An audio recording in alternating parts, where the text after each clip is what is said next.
Jangan dianggap biasa.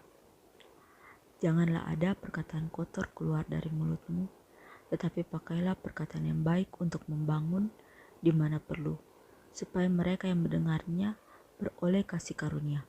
Efesus 4 ayat 29. Siapa tidak kenal para netizen?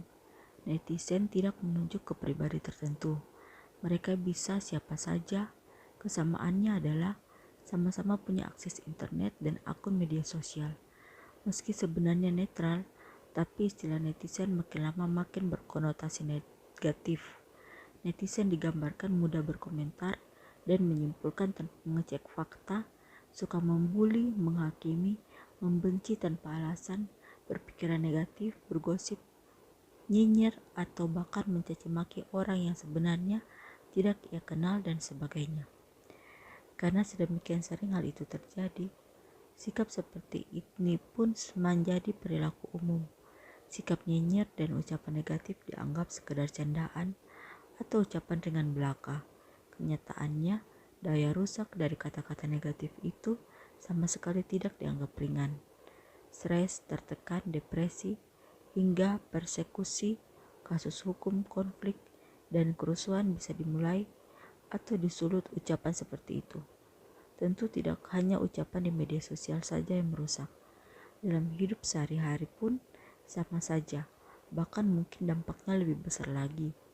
Apalagi jika itu terjadi dalam hubungan pertemanan, keluarga, dan lain-lain.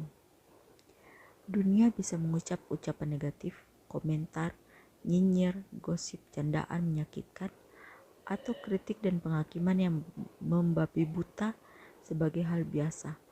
Orang bisa justru menyalahkan mereka yang sakit hati karena ucapan itu sebagai orang lemah.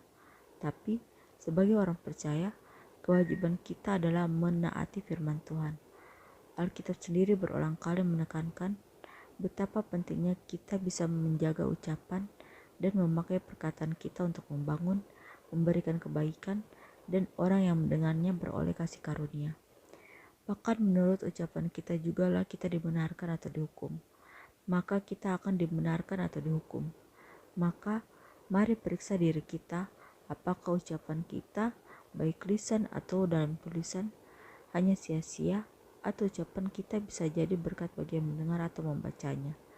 Jangan sepelekan atau remehkan hal ini, karena pengaruhnya tidak hanya untuk hidup di dunia ini saja, tapi sampai pada kekekalan.